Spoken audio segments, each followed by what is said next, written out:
Kitab Kidung Agung. Ini adalah kitab yang terkenal dalam Alkitab namun tidak begitu dipahami dengan baik. Kitab ini berisi 8 pasal puisi cinta.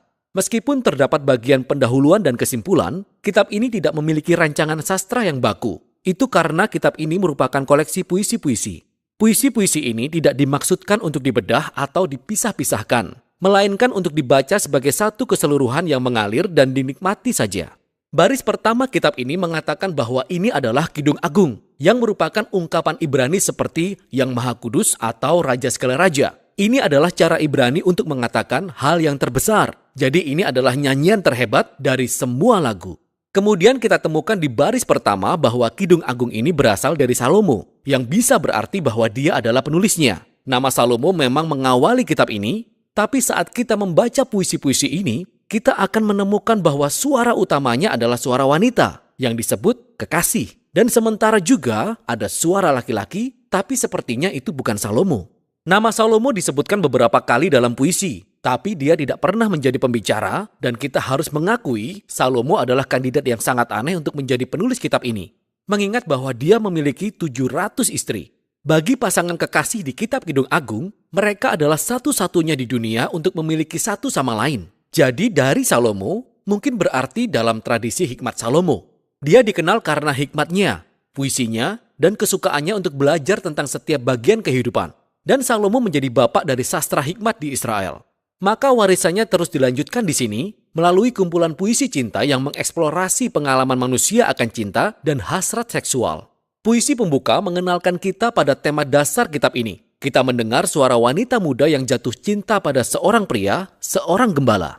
Saat ini dia belum menikah dengannya, tapi sangat jelas bahwa mereka sudah bertunangan dan tidak sabar untuk hidup bersama.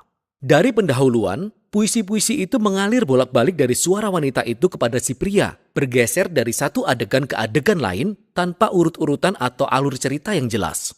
Puisi-puisi itu bergerak dalam siklus simfoni dan gambar dan gagasan utama yang diulang-ulang dan berkembang. Jadi, salah satu tema dasar yang menyatukan semua puisi ini adalah hasrat menggebu pasangan ini terhadap satu sama lain, yang diungkapkan melalui pencarian dan penemuan mereka yang terus-menerus. Jadi setelah puisi pembukaan, mereka berpisah, tapi dalam pencarian satu sama lain. Jadi wanita itu memanggil atau dia akan terbangun dari mimpi dan pergi mencari kekasihnya. Dan lebih dari sekali mereka akan saling bertemu, mereka saling berpelukan. Dan kemudian tepat saat segala sesuatunya menjadi mulai agak intim, adegannya tiba-tiba berakhir. Dan adegan baru akan dimulai. Mereka berpisah, saling mencari, dan terus seperti itu. Tema lain yang berulang adalah kebahagiaan atas ketertarikan fisik pasangan ini terhadap satu sama lain. Jadi, beberapa kali mereka akan berhenti sejenak dan menggambarkan satu sama lain dengan metafora yang rumit. Dan ini sangat membantu untuk mengetahui bahwa gambaran dan metafora dalam puisi Ibrani ini tidak bersifat visual. Jika kita mencoba membayangkan orang-orang ini berdasarkan metafora di kitab ini, kita akan berakhir dengan sesuatu yang terlihat sangat-sangat aneh. Apa yang sebaiknya kita lakukan adalah merefleksikan makna gambar-gambar ini karena berhubungan dengan pria dan wanita.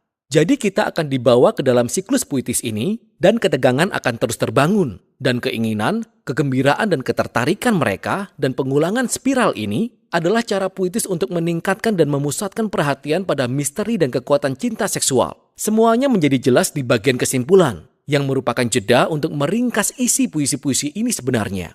Cinta kuat seperti maut, kegairahan gigih seperti dunia orang mati.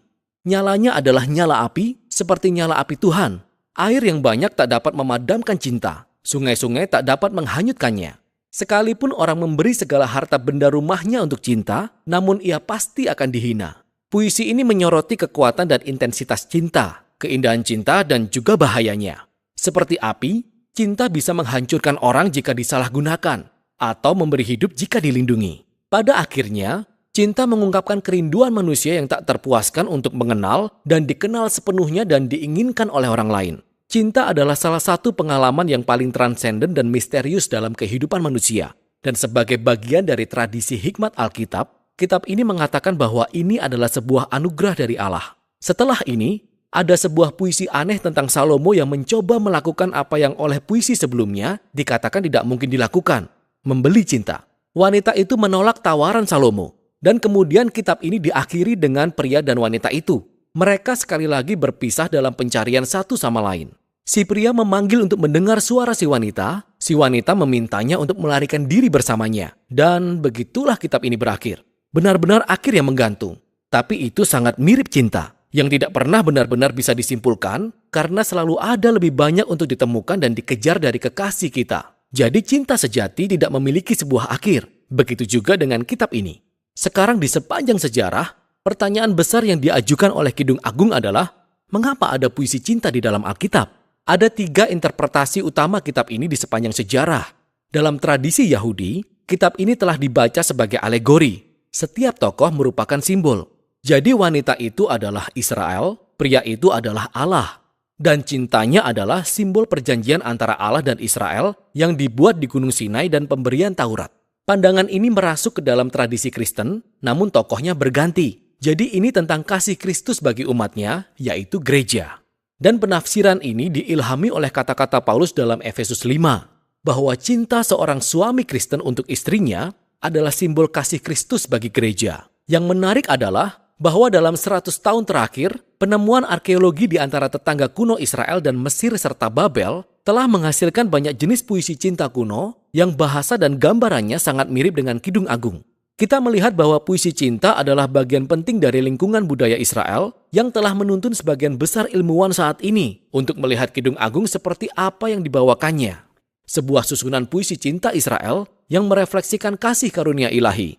Tapi, bukan berarti itu hanya sekedar puisi cinta yang kuno. Ada ciri utama puisi-puisi ini yang menonjol saat kita membacanya sebagai bagian dari perjanjian lama. Dan itu adalah penggunaan gambaran taman yang luar biasa.